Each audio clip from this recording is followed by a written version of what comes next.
Histoire de brownie ange gardien pour les familles.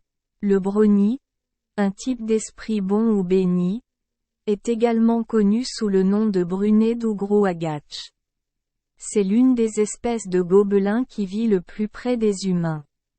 Dans le folklore anglais, les brownies sont des personnes au visage ridé et aux cheveux hirsutes. Ce sont des esprits gardiens dans les maisons et on pense qu'ils apparaissent la nuit lorsque le propriétaire de la maison dort et effectue diverses tâches, notamment des tâches agricoles. Le propriétaire doit généralement laisser un bol de lait, de glace ou un petit bol de porridge pour le brownie, souvent laissé sur la cheminée. Les brownies sont décrits comme étant facilement offensés et partiront pour toujours s'ils se sentent insultés ou exploités par leurs hôtes.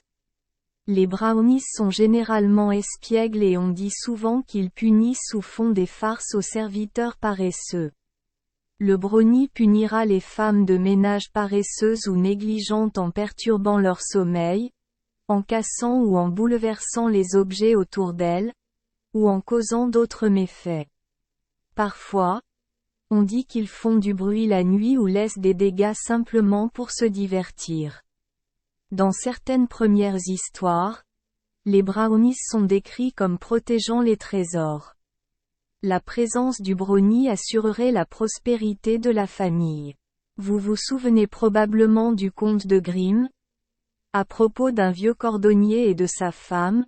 Chaque soir, quand ils se couchaient, des petits diablotins apparaissaient et aidaient à fabriquer les chaussures sur lesquelles le vieil homme travaillait encore. Sinon, ces brownies, s'ils sont en colère, on dit parfois qu'ils deviennent malveillants et deviennent des épouvantards. Les brownies sont à l'origine des dieux de la maison, très similaires aux dieux lars dans la mythologie romaine antique. Les brownies sont presque toujours des hommes, mais il existe parfois des brownies femelles, comme Meg Mulach, ou Eri Meg. Les descriptions des brownies varient selon les régions, mais ils sont souvent décrits comme laids, à la peau brune et couverts de poils. Dans les histoires les plus anciennes, ils sont souvent à taille humaine ou plus grands. Récemment, ils sont considérés comme petits et timides. Ils ont souvent la capacité de devenir invisibles et apparaissent parfois sous la forme d'animaux. Ils ne portent rien ou des vêtements en lambeaux. Brownies n'aiment pas le contact direct avec les humains. Ils ont leur propre société miniature et tiennent souvent des réunions secrètes sur un certain rocher, loin de l'attention humaine. Merci les enfants des Esperluette Croisillon 39. Avoir écouté des contes de fées au jour Esperluette Croisillon 39. 8. Espérons que les histoires apporteront aux enfants des moments heureux et significatifs.